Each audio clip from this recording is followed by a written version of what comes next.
Сәлеметсіңдер ме оқушылар? Бүгін біз сендерменен жай бөлшектер мен аралас сандарды координаталық сәуледе кескіндеп үйренеміз. Ол үшін бізге міндетті түрде сызғыш керек және қарындаш керек болады. Айтарлық, бізде қандай да бір А нүктесі берілсін. Оның координатасы 3-тен 1. 3-тен 1-ге тең. Бүгінгі күнге дейін біз сендермен координаталық сәуледе натурал сандарды белгіледік. Енді бөлшекті белгілеп көрейік. Қалай белгілейміз? Ол үшін біз координаталық сәулені сызамыз. Координаталық сәуленің бағыты болу керек, басы болу керек, және бірлік кесінділерге бөлу керек. Қалай ыңғайлы бізде 3-тен 1-ді орнатуға? 3-тен 1 дегеніміз не? Ол бірлік кесіндіні бізге 3 бөлікке бөліп, бір бөлігін белгілеу керек. Сол себепті бірлік кесіндінің ұзындығы менде 3 торкөзден тұратын болады. 1, 2, 3, мына жерде 2 деген натурал санды белгілеймін. Маған жеткілікті. Енді 3-тен 1 бірлік кесіндіні 3 бірдей бөлікке бөлеміз. Міне 3 бірдей бөлікке бөлдім. Енді 3-тен 1 дегеніміз не? Осы 3-ке бөлгендегі мен бір бөлігін ғана алам, бір бөлігін алам. Яғни осы жерге мен 3-тен 1 деп белгілеймін. Үстіне А нүктесі деп көрсетемін. Міне мынау А нүктесі координатасы 3-тен 1-ге тең. Келесі, бізде қандай да бір Б нүктесі берілсін. Оның координатасы 6-дан 5-ге тең. Координатасы 6-дан 5-ге тең. Не істейміз? Тағы да бізге координаталық сәулені сызу керек. Координаталық сәуленімен сендер сызғышты қолданыңдар. Сызамын. Бағыт белгісі координаталық сәуленің басы болу керек. Енді бұл жерде 6-дан 5. 6-дан 5 дегеніміз не ол? Бірлік кесіндіні бізге 6 бөлікке бөлу керек. Бөлейік.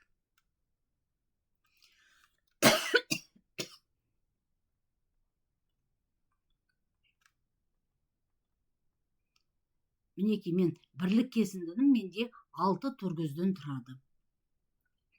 Енді мен оны 6 бөлікке бөлем. Мінеки 1, 2, 3, 4, 5. Мынау 6-шысы.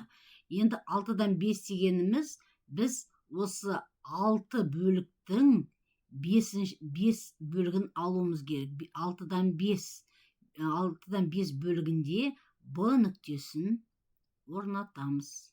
Белгілейміз Б нүктесін. Міне Б нүктесі координатасы 6-дан 5. Не себепті біз бірінші жағдайда бірлік кесінді бізде 3 торкөзден алдық. Себебі бізде бөлімінде 3 тұр.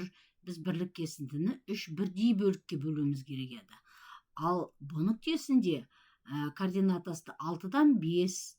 Бұл жерде 6 бөлікке бөлу керек бірлік кесіндіні. Сол себепті мен бірлік кесіндінің ұзындығын 6 торкөзден алдым. Келесі, 6-дан 6 деген нүктені белгілеу керек. Қандай да бір С нүктесі координатасы менде 6-дан 6. Координатаны біз жақшаға жазамыз, Енді 6-дан 6 дегеніміз не? 6-ны 6-дан 6 дегеніміз ол басқаша 6 бөлінген 6. 6-ны 6-ға бөлсек, ол бізде 1-ге тең болады. Яғни 6-дан 6 деген координата, ол бұны 1 деген координатамен беттеседі екен.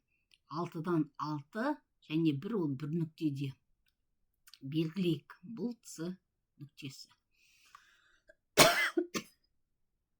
Ал енді біз жай бөлшектерді орналастыруды түсіндік деп ойлаймын.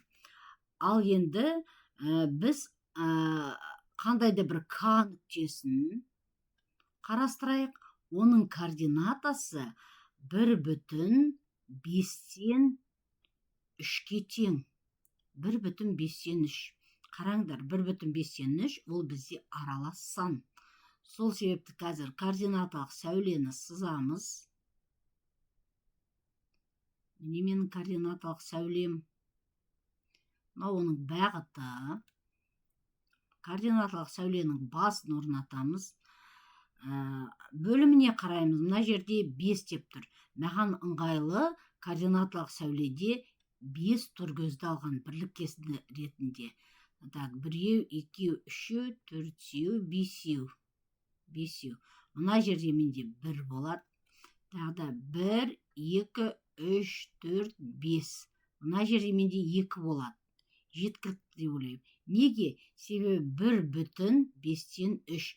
Бұл сан бізде 1 менен 2-нің ортасындағы сан.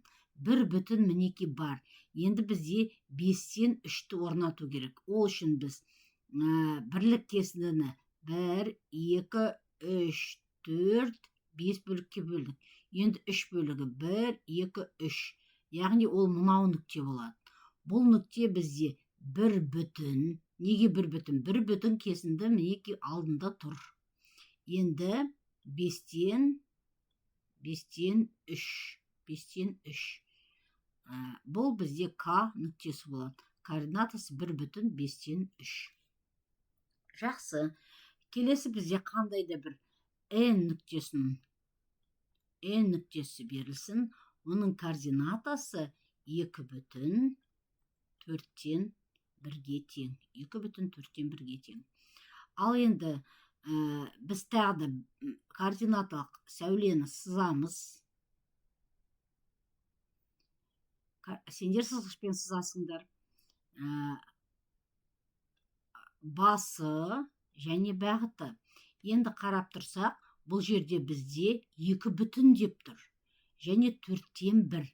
То есть бізде бірлік кесіндіні 4 көзден алған ыңғайлы 4 клеткадан. 1, 2, 3, 4. Мына жерде менде бірлік кесінді. Мінеки 1 болады. 1, 2, 3, 4. Мына жерде менде 2 деген сан болады. Ал 2,4-тен 1 ол 2 кесінді. Еще 4-тен 1 бөлік дейді. То есть бір кесіндіні, бірлік кесінді біз 4-ке бөліп, тағы 1 бөлігін алу керек деген сөз. Сол себепті маған 3 деген сан керек. Себебі 2,4-тен 1 ол 2 мен 3-тің ортасында жатқан сан. 1, 2, 3, 4.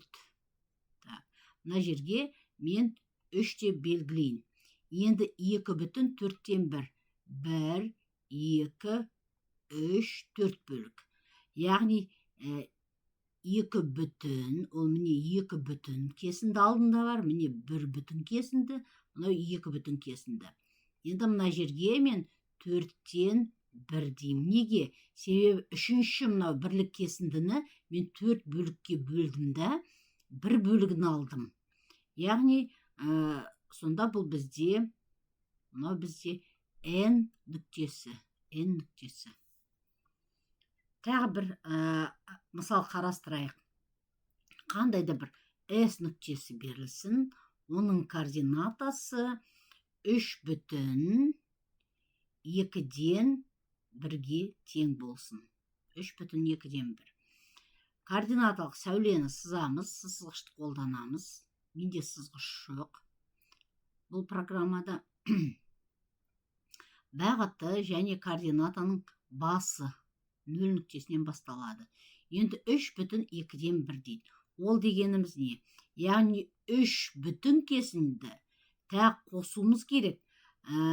Келесі кесіндіні 2-ге бөліп 1 бөлігін қосуымыз керек. Ал белгілейік. Бізге ыңғайлы бірлік кесіндіні бөлімінде 2 тұрғасын 2 торгөз алуға.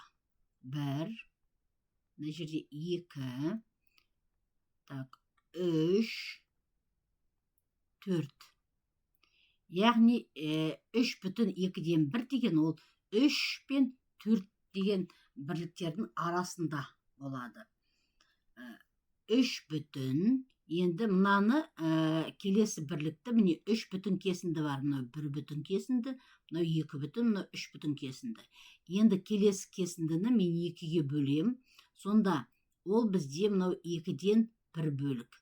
Біздің алдымызда 3 бүтін кесінді бар. 1 бүтін, 2 бүтін, 3 бүтін. Яғни 3 бүтін 2-ден 1. Мынау нүкте бізде S нүктесі. Координатасы 3 бүтін 2-ден 1-ге тең. Осымен біздің сабағымыз аяқталды. Сау болыңдар.